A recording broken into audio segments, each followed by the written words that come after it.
नमस्ते दोस्तों, मैं साजन। स्वागत है आप सभी का अपने YouTube चैनल एजुकेशन फायर पे। साथियों, जेटेड का सिलसिला चल रहा है और इस सिलसिले में हम एसएसटी से संबंधित मगध का उत्कर्ष तथा मौर्य वंश से संबंधित मगध साम्राज्य की स्थापना को विस्तार से पढ़ने वाले हैं। ठीक है, ये जो क्लास होने वाली है ये संपूर्ण थ्योरी बेसिस होने वाली है। यदि आपको कोई भी समस्या रह जाती है तो इस वीडियो के पीछे पीछे राकेश सर जी MCQ क्वेश्चन के द्वारा जितने भी आपके समस्या रह जाती है उन सबको हल करते हुए वह आपकी समस्या को दूर कर देंगे। ठीक है, चलिए आगे चलते हैं। आज का जो हमारा टॉपिक होने वाला है वो होने वाला है मगध का उत्कर्ष तथा मौर्य वंश। ठीक है, यहाँ कह रहा है मगध साम्राज्य की स्थापना और विस्तार। इसमें पहला पॉइंट है मगध के प्राचीन इतिहास की रूपरेखा महाभारत व पुराणों में मिला है। किसमें मिला है? मगध की रूपरेखा महाभारत व पुराणों में मिला है। ठीक है, याद रहे। कहते हैं इस ग्रंथ के अनुसार, किसके ग्रंथ के अनुसार? महाभारत व पुराण के अनुसार मगध के सबसे प्राचीन राजवंश का संस्थापक बृहद्रथ था। कौन था? बृहद्रथ था, जो जरासंध का पिता एवं वसु का पुत्र था। ठीक है, किसका? जरासंध का जो पिता था कौन? बृहद्रथ, और उसका जो बृहद्रथ का जो पिता था वह कौन था? वसु था। ठीक है, याद रहे। आगे है मगध की आरंभिक राजधानी वसुमती या गिरिवज्र की स्थापना वसु ने की थी। किसने किया था? वसु ने किया था, जो बृहद्रथ के पिता थे। ठीक है, चलिए आगे चलते हैं। आगे है बृहद्रथ का पुत्र जरासंध एक पराक्रमी शासक था। कैसा था? पराक्रमी शासक था, जिसने अनेक राजाओं को पराजित किया। अंतोगत्वा उसे श्री कृष्ण के निर्देश पर भीम के हाथों पराजित होकर मरना पड़ा। किसके हाथों? भीम के हाथों। किसके निर्देश के अनुसार? श्री कृष्ण के निर्देश के अनुसार उस भीम ने ऐसा किया। आगे है रिपुंजय इस वंश का अंतिम शासक था। कौन? रिपुंजय इस वंश का अंतिम शासक था। रिपुंजय एक कमजोर व अयोग्य राजा था, अतः उसके मंत्री पुलिक ने उसकी हत्या करवाकर अपने पुत्र को गद्दी पर बिठाया था। ठीक है, किसने? पुलिक ने अपने पुत्र को, याद रहे। ठीक है, चलिए आगे चलते हैं। साथियों, ये सारे जो पॉइंट हैं वो सिलेक्टेड व इम्पोर्टेंट होते हैं। यदि आप इन्हें ध्यान से पढ़ेंगे तो आपके जो मन में डाउट है वो, या जो भी कुछ भी मन में रह जाती है त्रुटि, वो त्रुटि आपके मन में नहीं रहने वाली है इस वीडियो के देखने के बाद, मगध से संबंधित। आगे चलते हैं। क्या है मगध? मगध का सर्वप्रथम उल्लेख अथर्ववेद में मिलता है। किसमें मिलता है मगध का सर्वप्रथम उल्लेख? अथर्ववेद में मिलता है। चलिए आगे चलते हैं।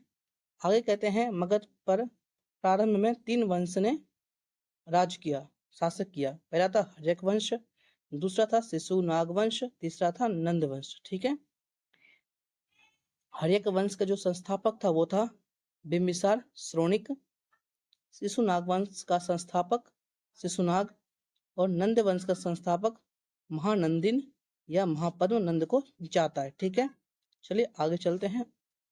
आगे होने वाला है कि चलिए हर्यक वंश को देखते हैं। इसमें कहते हैं पहला शासक कौन था? बिंबिसार। यहाँ पे कहते हैं पितृहंता पुत्र। कैसा? कौन था पितृहंता पुत्र? अजातशत्रु। अजातशत्रु ने अपने पिता को मारकर स्वयं राजगद्दी पर बैठ गया था। ठीक है, ये कब बैठा था राजगद्दी पे? ये 492 से 460 ईसा पूर्व ये अपने शासन काल को मानते हैं। ठीक है, ये दूसरा नाम कुनिक भी था। इनकी माता चेल्लाना थी, पत्नी वाजिरा प्रसेनजीत की पुत्री थी। प्रथम बौद्ध संगीति राजगीर की सप्तपर्णी गुफा में महाकश्यप के नेतृत्व में संपन्न किया गया था। बुद्ध की शिक्षा विभक्त, सुत्त पिटक और विनय पिटक थी। ठीक है, याद रहे। चलिए आगे चलते हैं। आगे है पितृहंता पुत्र। कौन? उदाईन। उदाईन ने भी अपने पिता अजातशत्रु का हत्या करवाकर स्वयं राजगद्दी पर बैठा था। इसका शासनकाल क्या था? इसका जो शासनकाल था वो था 460 से 444 ईसा पूर्व। ये जैन धर्म के समर्थक माने जाते हैं। इसकी जो राजधानी परिवर्तन करके राजगृह से परिवर्तन कर कर पाटलिपुत्र पटना, जो कि गंगा एवं सोन नदी के संगम में है, उन्होंने अपना राजधानी पाटलिपुत्र बनाया। इसके पुत्र तीन हुए, अनिरुद्ध, मुंडक और नागदशक। ये नागदशक अंतिम शासक रहा हर्यक वंश का। किस वंश का? हर्यक वंश का अंतिम शासक नागदशक था। ठीक है, अब चलिए देखते हैं शिशुनाग वंश को। शिशुनाग वंश का संस्थापक शिशुनाग थे। इसका जो विवरण है कह रहा है, हर्यक वंश का अंतिम शासक नागदशक को एक योग्य अमात्य ने अपदस्थ करके शिशुनाग वंश की नींव रखी। किसने? एक अमात्य ने। ठीक है, चलिए आगे चलते हैं। ये कह रहा है इसकी इन्होंने जो राजधानी बनाई वो राजधानी वैशाली को बनाया। किसको बनाया राजधानी? वो राजधानी वैशाली को बनाया। इसमें आगे कह रहा है कालाशोक या काकवर्ण। इसके बाद जो राजा आए उनका राजा का नाम क्या था? कालशोक व काकवर्ण। इसने भी राजधानी को परिवर्तन किया। इसने फिर से पाटलिपुत्र को राजधानी बनाया और द्वितीय बौद्ध संगीति इसके काल में हुए थे। इसका आयोजन वैशाली में सबका मीर की अध्यक्षता में हुआ था, बौद्ध संगीति का। आगे कह रहा है बौद्ध संघ विभक्त दो भागों हुए, स्थविर और महासांगिक। ठीक है, चलिए आगे चलते हैं। आगे यहाँ पे कह रहा है अंतिम शासक कौन था? इस वंश का अंतिम शासक नंदीवर्धन था। कौन था इस वंश का अंतिम शासक? इस वंश का अंतिम शासक। आगे देखते हैं हम नंद वंश को। ये किसके समर्थक थे? ये जैन धर्म के समर्थक थे नंद वंश। इसके जो संस्थापक थे वो महानंदिन या महापद्मानंद जी थे। इसकी उपाधि एक राट व एक छत्र था। इसकी जो उपाधि है वो है एक राट व एक छत्र। भार्गव परशुराम का अवतार माना जाता है। किसका? परशुराम का अवतार माना जाते हैं। सर्व छात्रांतः क्षत्रियों का नाश करने वाला मित्र व्याकरण आचार्य पाणिनि इसके मित्र थे। किसके? महानंदिनी के मित्र थे। जो आज व्याकरण आचार्य पाणिनि है उन्होंने अष्टाध्यायी इत्यादि ग्रंथों का रचना किया था। आगे कह रहे हैं पद्मानंद के 8 पुत्र थे, जिसमें नाम है पांडुगति, भूतपाल, राष्ट्रपाल, गोविशनाक, दस-सिद्धक, तेवर्त। जो 8वां था वो था धनानंद, जो अंतिम शासक था। ठीक है, याद रहे। आगे कह रहा है सिकंदर का समकालीन चाणक्य की सहायता से चंद्रगुप्त मौर्य ने धनानंद की हत्या कर मौर्य वंश का स्थापित किया था। इसने चंद्रगुप्त मौर्य ने मौर्य वंश की स्थापित किया था। किसकी सहायता से? चाणक्य की सहायता से धनानंद को मार दिया था। ठीक है, चलिए आगे चलते हैं। अब इनको पूरा संपूर्ण डिटेल से देखेंगे। संपूर्ण डिटेल से क्या होने वाला है हमारा? आगे होने वाला है हर्यक वंश, जिसे पितृहंता वंश कहते हैं। ठीक है, जो 544 ईसा पूर्व से 412 ईसा पूर्व तक रहा। कह रहा है बृहद्रथ वंश के पश्चात मगध में हर्यक वंश की स्थापना हुई। इस वंश का संस्थापक बिंबिसार था। ठीक है, मगध का शासक बिंबिसार यहाँ पे क्या है? बुद्ध का समकालिक था। किसका? जो गौतम बुद्ध है उनके समकालीन था। आगे है बिंबिसार 544 से 492 ईसा पूर्व। यहाँ कह रहा है जैन साहित्य में इसे क्षौणिक कहा गया है। किसे? बिंबिसार को। बिंबिसार मगध के आरंभिक हर्यक वंश का प्रथम शक्तिशाली शासक था। आगे है बिंबिसार ने अंग देश पर अधिकार करके इसका शासन अपने पुत्र अजातशत्रु को सौंप दिया था। किसने? बिंबिसार ने। किस पर अधिकार करके? अंग देश पर, जो आजकल के बिहार में पटना से दूर भागलपुर व मुंगेर जैसे हिस्से को अंगदेश कहा जाता है। ठीक है, चलिए आगे चलते हैं। आगे जो हमारा होने वाला है वो होने वाला है, बिंबिसार ने वैवाहिक संबंधों से अपनी स्थिति को मजबूत किया। किससे? वैवाहिक संबंधों से अपना स्थिति को मजबूत किया। उसने 3 विवाह किए। किसने? बिंबिसार ने। उसकी प्रथम पत्नी कौशल राज की पुत्री व प्रसेनजित की बहन महाकौशल थी। इस विवाह से कौशल के साथ उसको शत्रुता समाप्त हो गई। किसकी? बिंबिसार की शत्रुता कौशल से समाप्त हो गई। आगे है, उसकी दूसरी पत्नी वैशाली की लिच्छवी राजकुमारी चिल्लना, क्या है? चिल्लाना थी, जिसने अजातशत्रु को जन्म दिया। और तीसरी रानी पंजाब के मध्य कुल के प्रधान की पुत्री क्षेमा थी। ठीक है, याद रहे इन तीनों का नाम। ये जितनी भी पंक्तियां हैं ये सिलेक्टेड व बहुत महत्वपूर्ण हो जाते हैं परीक्षा की दृष्टि से। इनसे कहीं से भी प्रश्न बन सकते हैं। ठीक है साथियों, चलिए आगे चलते हैं। आगे है, विभिन्न राजकुलों से वैवाहिक संबंध बनाने के कारण बिंबिसार को अत्यधिक अत्यधिक राजनीति प्रतिष्ठा मिली। आगे है, मगध की वास्तविक शत्रुता अवंती से थी। किससे थी? वास्तविक जो शत्रुता थी वो अवंती से थी, जिसकी राजधानी उज्जैन थी। इसके राजा चंड प्रद्योत महासेन था। महासेन का बिंबिसार से युद्ध हुआ था, परंतु दोनों ने अंत में मित्र बन जाना ही उचित समझा। जब चंड प्रद्योत को पीलिया रोग हो गया, तब बिंबिसार ने अवंती राज के अनुरोध पर अपने राज्यवैद्य जीवक, किसको? जीवक को उज्जैन भेजा। किसने भेजा?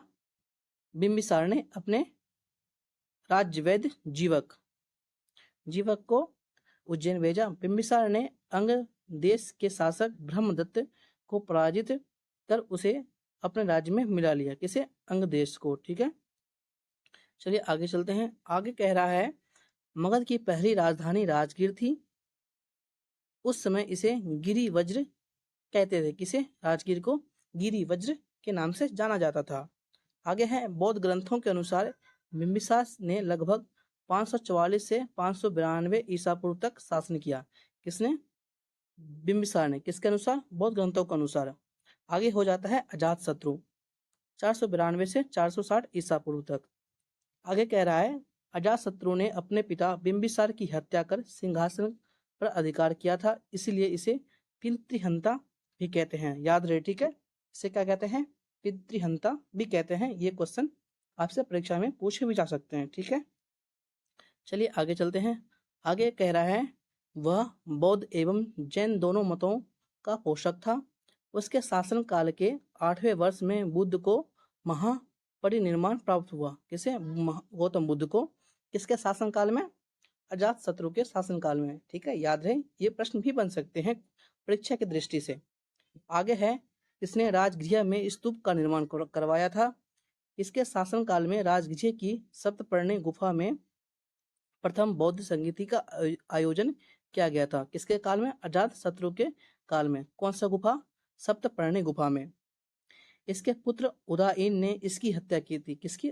अजातशत्रु की हत्या की थी। अपने संपूर्ण शासनकाल में उसने विस्तार की आक्रामक नीति को अपनाया था। किसको? अपनी जो राज्य का जो विस्तार के लिए आक्रामक नीति को अपनाया था। किसने? अजातशत्रु ने। ठीक है, याद रहे, अगर आपसे परीक्षा में पूछ ले कि ये बताइए कि पितृहंता किस वंश को कहा जाता है?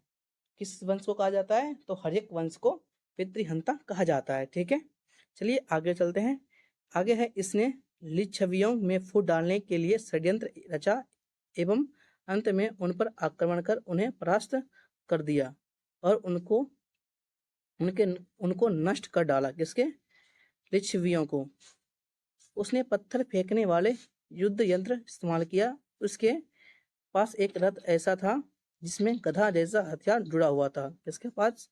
अजातशत्रु के पास। ठीक है, याद रहे, चलिए आगे चलते हैं। आगे जो होने वाला है वो होने वाला है उदयन से, जो 460 से 444 ईसा पूर्व में हुआ।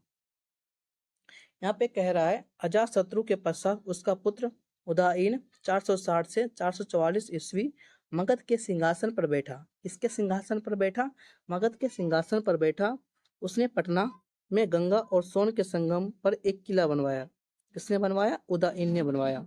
मगध का साम्राज्य अब उत्तर में हिमालय से लेकर दक्षिण में छोटा नागपुर की पहाड़ियों तक फैला हुआ था। इसका मगध का साम्राज्य, ठीक है। इसलिए इतिहास में मगध का नाम बहुत ही महत्वपूर्ण से उल्लेख किया जाता है। आगे कह रहा है उदयन के बाद उसके 3 पुत्रों ने शासन किया। किसने? जिसका जो पहला पुत्र था अनिरुद्धा, दूसरा मुंडक, तीसरा नागदशक ने क्रमवार राज्य किया, न क्रम से राज्य किया अपने राज्य पर। आगे कह रहा है पुराणों अथवा कथा कोश में नागदशक का नाम दर्शक मिलता है। किसमें? पुराणों एवं कथा कोश में, ठीक है। आगे है इसके पश्चात जनता ने इन पितृहंताओं को शासन से उतारकर शिशुनाग नामक एक योग्य अमात्य को राजा बनाया। किससे बनाया? एक योग्य अमात्य को राजा बनाया। इसी के शिशुनाग वंश की नींव रखी। इसी ने शिशुनाग वंश की नींव रखी, ठीक है। चलिए आगे चलते हैं। आगे जो हमारा होने वाला है वो होने वाला है शिशुनाग वंश से। यहाँ कह रहा है शिशुनाग वंश 412 से 434 ईसा पूर्व। इसमें कह रहा है इस वंश का संस्थापक शिशुनाग था। कौन था संस्थापक? शिशुनाग था। इसकी सबसे बड़ी सफलता अवंती राज्य को जीतकर उसे मगध साम्राज्य में मिलाया था। किसने?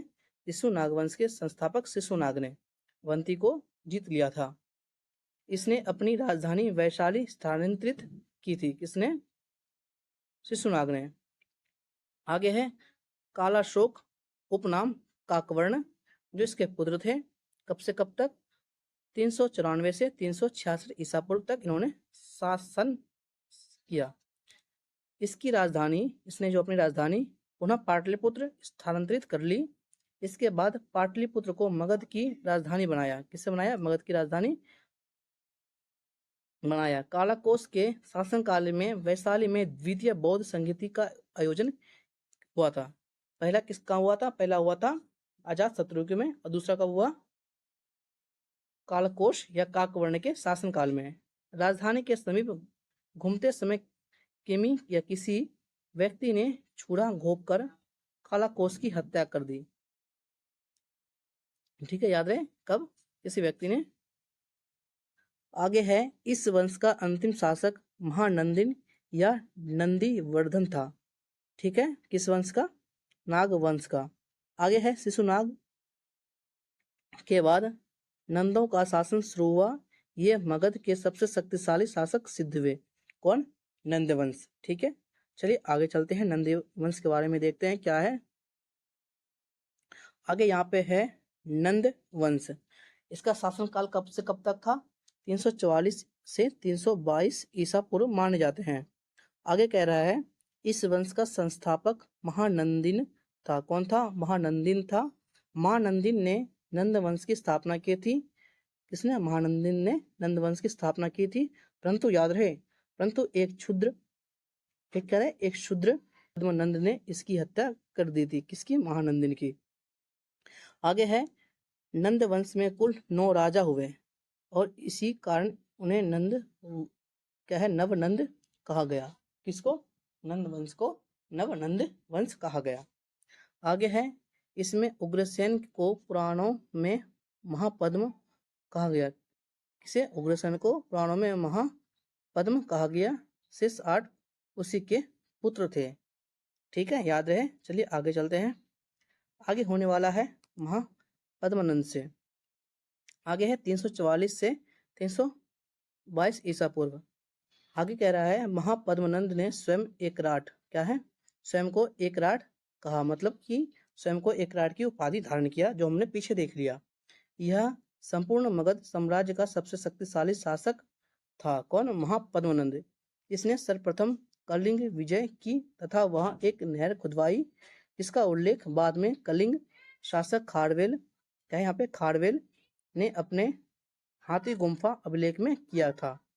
ठीक है, किसमें किया था? हाथी गुम्फा अभिलेख में किया था। किसने किया था? कलिंगराज खारवेल ने किया था। ठीक है, आगे चलते हैं। आगे है इस अभिलेख से पता चलता है कि महापद्मानंद कलिंग से एक जैन प्रतिमा उठा लाया था। वहां से एक जैन की प्रतिमा को उठा लाया था मगध में। आगे है व्याकरणाचार्य पाणिनि इसके मित्र थे। कौन? व्याकरणाचार्य जो पाणिनि थे महापद्मनंद के मित्र थे। यह निसंदेह उत्तर भारत का प्रथम महान ऐतिहासिक सम्राट था महापद्मनंद। आगे कह रहा है पुराणों में इसे